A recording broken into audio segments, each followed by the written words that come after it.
Bonjour les coquettes, bienvenue sur ma chaîne, j'espère que vous allez bien. On se retrouve pour un petit Get Ready With Me crash test des familles avec toutes les nouveautés que je vous ai présentées dernièrement. Oui, ça faisait longtemps qu'on n'avait pas fait de maquillage ensemble, d'application de produits et notamment d'application de produits nouveaux, n'est-ce pas? J'avais vraiment envie parce que du coup sur les dernières nouveautés que je vous ai présentées, vous avez été nombreuses à me dire que vous souhaitiez des avis assez rapidement sur certains produits. Donc j'ai fait une petite sélection dans ces dernières nouveautés et on va tester ça en direct. Alors il y a un ou deux produits, j'ai déjà un petit peu j'ai déjà un petit peu mis les doigts dedans, etc. Mais la plupart, ce sont quand même des crash tests. Donc, c'est parti! On va commencer avec une base de XX Revolution. Alors moi, j'ai la Pore Fix. C'est une base détoxifiante. Je sais pas, enfin bref, c'est à la vitamine E et au charbon. J'ai entendu pas mal de bien de ces bases, pour la plupart. Il y en a plusieurs. Et c'est vrai qu'à chaque fois, j'entends dire qu'elles sont bien, qu'elles font bien leur job, etc. Donc j'étais assez pressée de tester celle-là. Alors, au niveau de l'application, on est sur une texture un peu soyeuse. Ça laisse la peau toute douce, toute limite... c'est entre le silicone et le gras.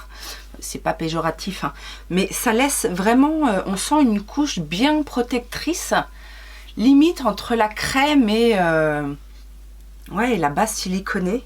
En tout cas, c'est très agréable. Bon, après, j'ai fait tous mes soins aujourd'hui, gommage, masque et compagnie, mais déjà en termes de toucher, c'est très agréable. Et visuellement, je trouve que c'est quand même bien lissant.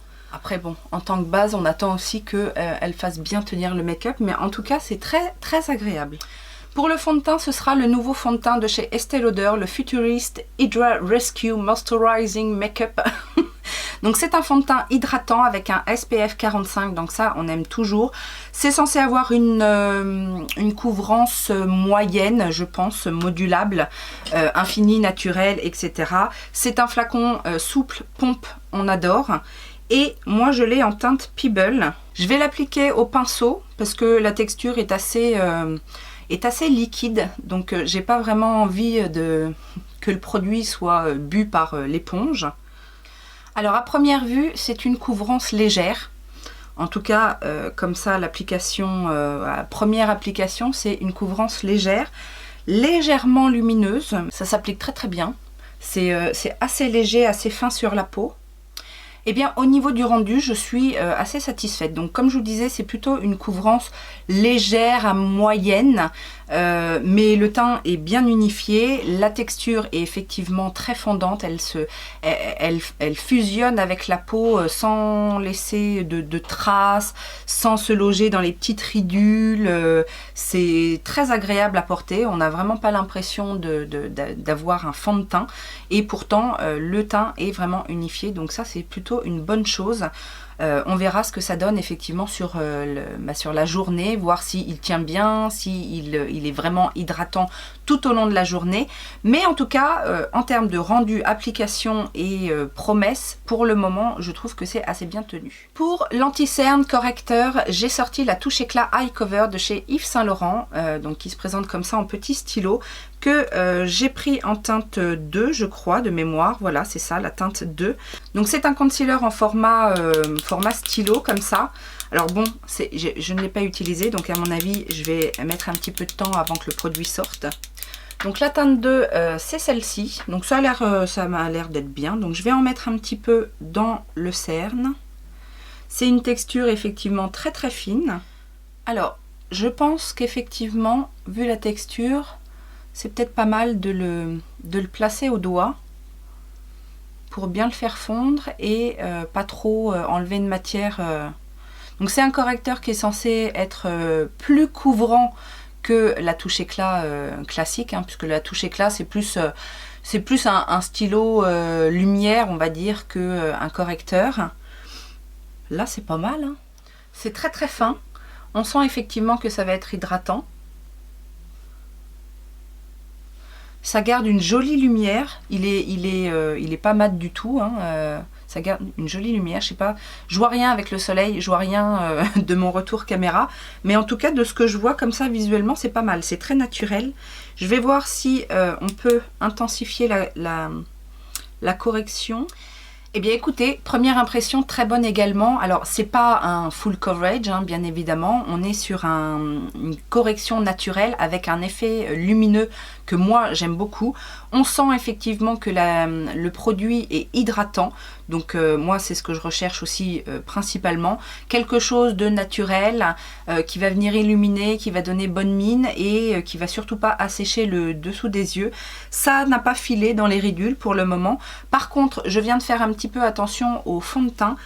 Il a un petit peu de mal à sécher et effectivement faire attention parce que là à un moment donné je me suis gratté le nez et j'ai un petit peu fait bouger la matière, donc vaut mieux faire attention au temps de séchage et je pense que c'est un fond de teint que je vais poudrer quoi qu'il arrive. En fait je poudre pas tous mes fonds de teint, mais là je pense quand même que c'est un fond de teint à poudrer. Cela dit, ça tombe bien parce que j'ai une poudre à tester. En revanche, le correcteur, je vais pas le poudrer puisque je veux voir justement son évolution telle qu'elle tout au long de la journée.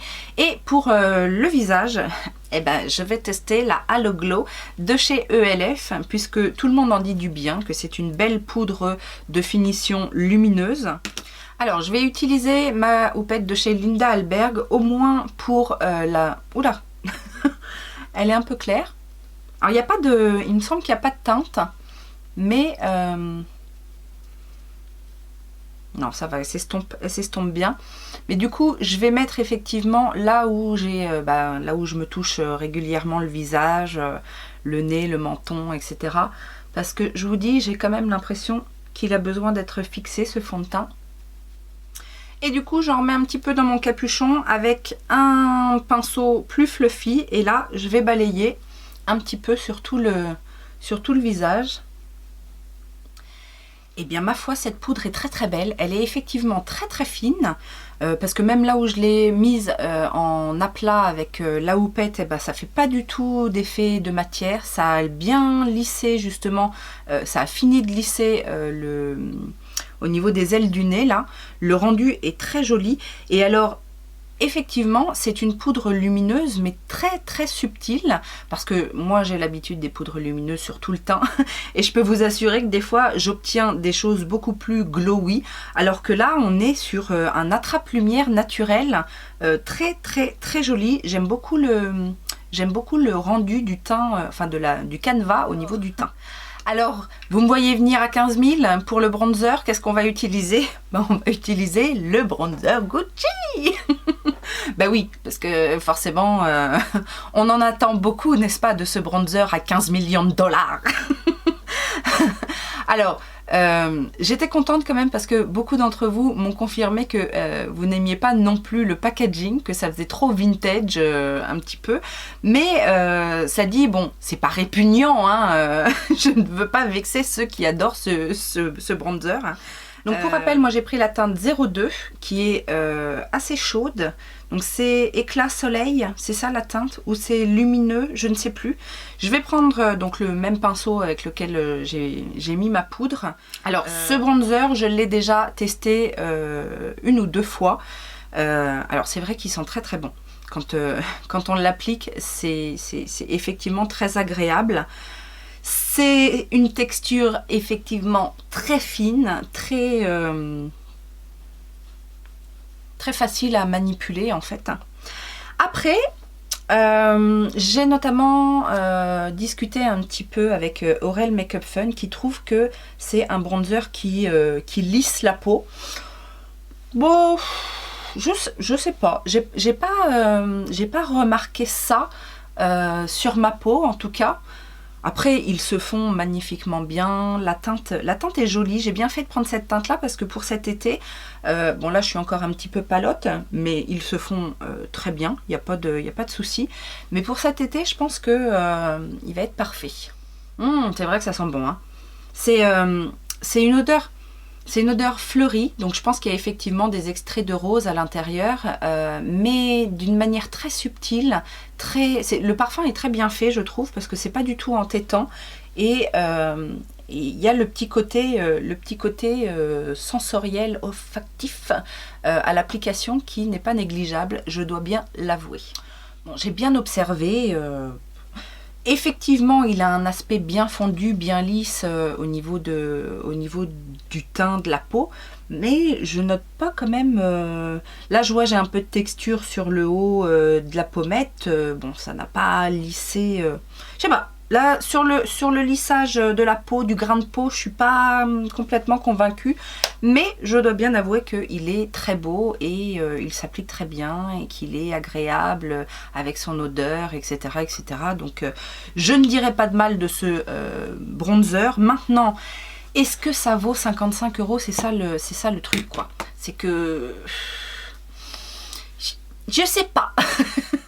On continue le teint avec le blush et pour le blush, là encore, une nouveauté que vous m'avez réclamée, vous voulez savoir ce que j'en pense. Il s'agit de ce blush de chez NARS, donc dans la collection Claudette. Et alors, effectivement, il y a des teintes. Donc la teinte Croisette et Ninotchka. Alors si ça se présente comme dans le pan, ça ce serait Croisette et ça ce serait Ninotchka, certainement. Alors j'ai bien envie de tester Croisette. Donc là je l'ai pris avec un pinceau Sigma F40, un pinceau blush biseauté, classique. C'est un blush poudre, mais qui n'est pas trop poudreux. Et donc on va tester cette teinte très estivale. Écoutez, ça se fond aussi très très bien. Et bien on a tout de suite meilleure mine. Donc écoutez, j'ai rien à dire. C'est un très beau blush qui se fond effectivement très très bien. Je vais repasser un petit coup, hop, pour mélanger le tout, pour bien fondre toutes les matières ensemble. Et on a un teint, je viens de prendre un petit peu le soleil, non? N'est-ce pas? Pour le glow, j'ai visé un petit peu haut. Je pense que ça va être un petit peu plus intense que ce que j'ai déjà appliqué. J'ai décidé d'utiliser la petite palette de chez Sosu, la Glow Up, que j'ai acheté donc sur Beauty Bay, parce que ma première impression au swatch était plutôt bonne. J'ai bien envie de voir, parce que le blush NARS, il est lumineux, mais il n'est pas du tout satiné en fait. Mais il accroche un petit peu la lumière. Et puis bon, avec le teint que j'ai, je pense que c'est un peu normal d'avoir ce rendu-là. Mais je me demande si je ne vais pas le rehausser du Peach Smoothie, qui est cet highlighter-là, un petit peu pêche. Donc je vais en prendre un petit peu. Et je vais vraiment mettre en haut des pommettes. J'aime bien ce que je vois. Donc ils se font effectivement au blush, ça c'est très très bien. Et je vais retourner mon pinceau et là je vais mettre un highlighter qui pète. Je vais prendre le Unicorn Dust, donc la teinte la plus claire qui a l'air d'être un champagne en fait. Là j'en mets un petit peu plus et ouh, oh là là, c'est beau. C'est beau parce que c'est très intense, mais en même temps, vous savez, c'est le genre d'highlighter où on voit la peau en transparence. Et oh là là, c'est vraiment très très beau, mais c'est très intense. Est-ce que vous voyez? Oui, vous voyez que c'est très intense. Alors là encore, je passe un petit coup. Et en plus, ça a l'air de bien tenir. Hein. C'est-à-dire que là, j'essaye de fondre. Alors ça se fond bien, mais ça part pas du tout quand je passe mon pinceau. Hein. Alors autant vous dire que je suis en kiff total de mon teint. Je fignole tout ce que j'ai à fignoler, spray, fixateur, les sourcils et compagnie, base à paupières. Et je vous retrouve pour les yeux avec une nouveauté, là aussi que vous m'avez beaucoup réclamé. Alors quelle est donc cette palette que vous m'avez réclamée à corps et à cri? La dernière de Beauty Bay, la Fairy 2.0, donc palette de 42 fards dans des teintes très très chaudes. On va avoir du marron, du jaune, du orange, du rose, un peu de violet prune. C'est une palette qui me faisait très envie. Je ne sais pas si vous avez vu en ce moment, il y a quand même pas mal de sorties de palettes très très chaudes comme ça, notamment la palette de Martine Cosmetics aussi qui tourne un petit peu autour de ces couleurs très très chaudes. Sauf que là, on a quand même beaucoup plus de fard et pour beaucoup moins cher. Et donc du coup, j'avais envie de tester cette palette. Alors, je pense que je ne vais pas être déçue parce que la qualité Beauty Bay n'est plus à faire, en tout cas me concernant. Mais cette Color Story me donnait très envie. Donc on va tester ça tout de suite. Pinceau plat un petit peu large pour mettre la teinte sous le sourcil. On a deux beiges. On a un beige légèrement doré, enfin doré, légèrement jaune et un beige rosé. Je trouve que c'est très très bien. Je vais prendre donc celui qui est légèrement rosé, c'est la teinte Shell. C'est celui qui est ici et que je vais poser sous l'arcade. Alors c'est un mat mais qui accroche un petit peu la lumière. Donc ça c'est plutôt bien pour une teinte dessous le sourcil. Je finis aussi à l'intérieur de l'œil. Ah ouais, il y a une jolie lumière qui ressort de ce fard. Il n'est pas complètement satiné, mais il n'est pas complètement mat non plus. Pinceau estompeur, là c'est un Jessup de... Jessup. Et bon. Il fait beau, c'est le printemps, c'est pour ça. Jessup 227, donc le Luxe Soft Definer. Et on va prendre la teinte Pumpkin, qui est ce joli orange assez intense. Alors c'est un petit peu poudreux, mais en général c'est pigmenté, n'est-ce pas? Donc je le pose sur l'arcade et je vais le dégrader et estomper un petit peu la couleur pour la diffuser.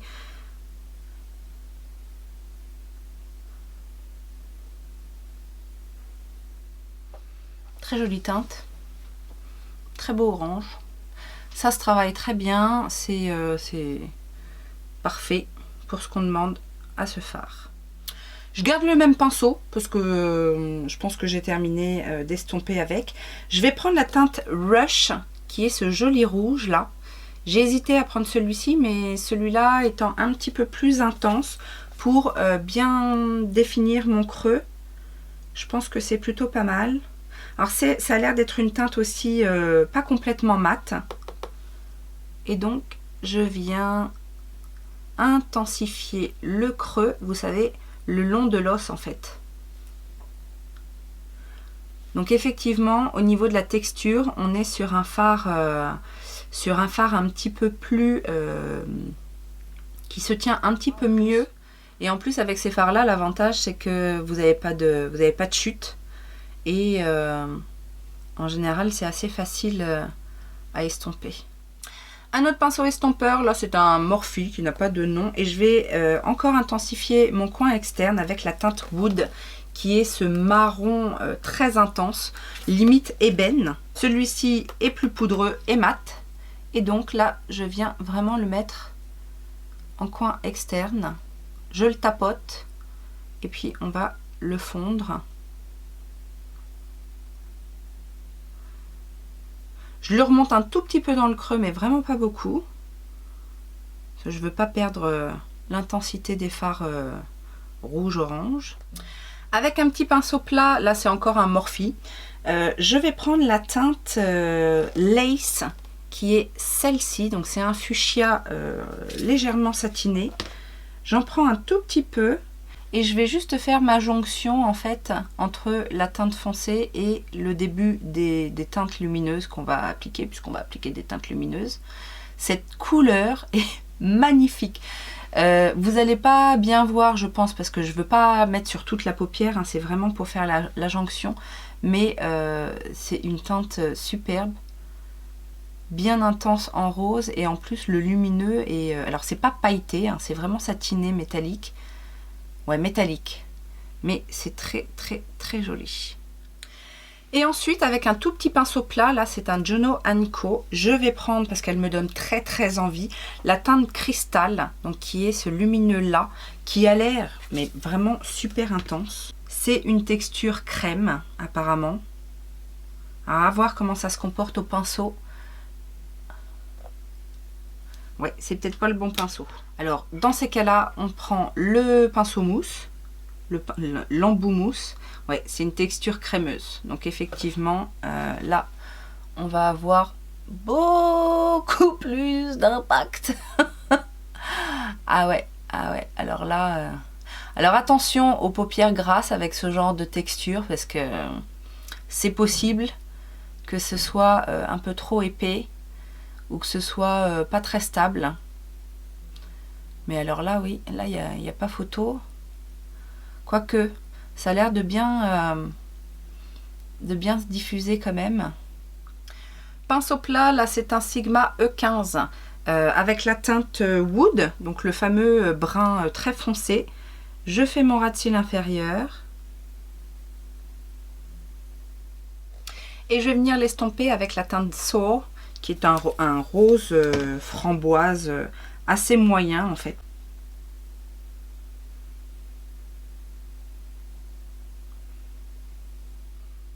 Et je finis mon dégradé avec le premier pinceau là où il y avait le orange, histoire de bien tout fondre. Et je crois qu'on peut dire qu'en termes de pigmentation, on est bon. Me revoilà, le look est terminé. J'ai juste rajouté un petit peu de crayon noir dans la muqueuse. Le mascara, c'est pas une nouveauté, mais c'est nouveau pour moi. C'est le mascara Noir Couture de chez Givenchy. Givenchy. Je suis malheureuse depuis que j'ai plus mon lâche fric. Donc j'essaye, j'ai ressorti quelques mascaras là pour essayer d'avoir quelque chose. Je ne suis pas convaincue non plus par ce mascara Givenchy, mais bon voilà, il faut l'utiliser maintenant qu'il est ouvert. Sur les lèvres, j'ai mis un des gloss de la marque Amorous USA. Alors j'ai eu la bonne surprise, j'avais pas vu l'information nulle part. Ce sont des plumping lip gloss. Donc il y a un petit effet mentholé, etc. Donc j'ai mis celui que je vous disais qui avait l'air d'être plutôt sympa, le Solar Pink, qui est comme ceci. Alors les nacres sont vraiment très discrètes, mais on a effectivement un joli glow. En même temps, les yeux étaient très chargés, donc je me suis dit, je vais mettre quelque chose d'assez discret sur les lèvres, et il est très agréable en tout cas. Le côté mentholé rafraîchit vraiment bien, ça pique pas, voilà, ça fait juste son job de gloss repulpant, bien agréable en termes de fraîcheur. Quand il fait chaud, c'est très agréable. Et donc voilà, le look est terminé. Alors, je ne sais pas ce qui s'est passé parce que j'ai pas vu le crime au moment où ça arrivait, mais j'ai eu effectivement pas mal de chutes de rouge, rose au niveau des fards, je pense les plus poudreux, et c'est très pigmenté, donc ça m'a un peu ruiné mon teint. Donc j'ai essayé de rattraper un petit peu en remettant un petit peu de correcteur, mais je suis quand même assez rose dans l'ensemble. Cela dit, je suis ravie du look. Qu'est-ce qu'on pense de tous ces produits? Eh bien écoutez, je n'ai pas de flop sur ces tests, tout est très agréable. Attention du coup effectivement à la pigmentation et aux chutes de cette palette, préférez peut-être faire votre teint après. Mais cela dit, quand j'ai utilisé les fards, j'ai pas vu de chute, c'est vraiment après. Donc ce sont des toutes petites particules de pigment. Mais du coup, même avec un pinceau, parce que du coup j'ai essayé de les enlever avec un pinceau, mais je pense que les particules sont tellement fines qu'elles ont tout de suite accroché. Donc ça, faut faire attention. Il y a effectivement plusieurs sortes de lumineux dans cette palette, et voilà, il y a peut-être des bases un petit peu crème et des bases plus poudreuses. Donc attention, si vous ne supportez pas, que sur vous les fards crème ont du mal à tenir, parce que bon, après en même temps j'ai pas l'impression qu'il y en ait beaucoup dans le lot, mais en tout cas le cristal que j'ai utilisé a cette texture là très crémeuse, mais il s'est plutôt bien étalé, et donc je vous dirais si il y a eu une catastrophe en fin de journée, le look global me convient très bien. ça ne vous étonnera pas, mais gros coup de cœur sur la palette Sosu. Les highlighters sont vraiment magnifiques. Ils se voient, hein. Ils se voient. Si vous aimez le subtil et naturel, ce ne sera pas pour vous. Mais si vous aimez les highlighters avec une belle texture qui se fond, qui a un bel impact sans faire une épaisseur sur la peau et sans marquer la texture de peau, parce que franchement, ça c'est vraiment super bien fondu et je savais que j'allais être amoureuse de cette palette, je le savais. La poudre aussi, la poudre ELF, là, la Halo Glow, je suis agréablement surprise. C'est peut-être un chouïa pas assez lumineux pour moi, mais bon, avec l'highlighter derrière, on a bien rattrapé le truc. Le high cover, là, le touche éclat high cover de Yves Saint Laurent, j'aime le rendu. Derrière, en plus, ça n'a pas du tout plombé le dessous de l'œil. En plus, c'est celui que j'ai utilisé pour remettre un petit peu d'ordre sur mon teint à cause des chutes. Et ça a bien fonctionné aussi. Ça n'a pas fait non plus d'épaisseur par rapport à la première couche que j'avais mis. Donc non, très bien. Et puis le reste, je vous dirais, si, il y a le fameux bronzer Gucci, oui, il est beau, mais je reste sur ma position. Il n'y a pas de miracle quand on pose ce bronzer, donc pourquoi 55 €? Enfin, pourquoi? Si, je sais pourquoi, parce que c'est Gucci, parce que beau packaging, parce que voilà, tout un truc autour, mais... On a quand même la possibilité d'avoir ce genre de bronzer à moindre coût, donc c'est sûr que si vous voulez un beau bronzer et vous faire plaisir en même temps avec un produit de luxe, oui, pourquoi pas. Maintenant, si vous n'avez pas les moyens, etc., ne mangez pas des pâtes pendant 6 mois pour pouvoir vous acheter ce bronzer, ça n'en vaut pas vraiment la peine, tout simplement. Et bien maintenant, vous n'avez plus qu'à me dire ce que vous connaissez dans ces produits. Si vous avez du coup envie de tester certaines choses que j'ai testées aujourd'hui, n'hésitez pas à me dire ce que vous pensez de ce look très chaud, très caliente et très estival. Et les petits pouces en l'air, on met son commentaire, on s'abonne. Si ça n'est pas encore fait, on enclenche la cloche de notification, on me rejoint sur les réseaux sociaux et on fait la fête. Sur ce, je vous laisse. Je vous souhaite une bonne journée, une bonne soirée, une bonne semaine, de bonnes vacances si vous êtes en vacances, un bon week-end, tout ce que vous voulez. Et en attendant une prochaine vidéo, je vous fais plein de gros bisous. Ciao, ciao!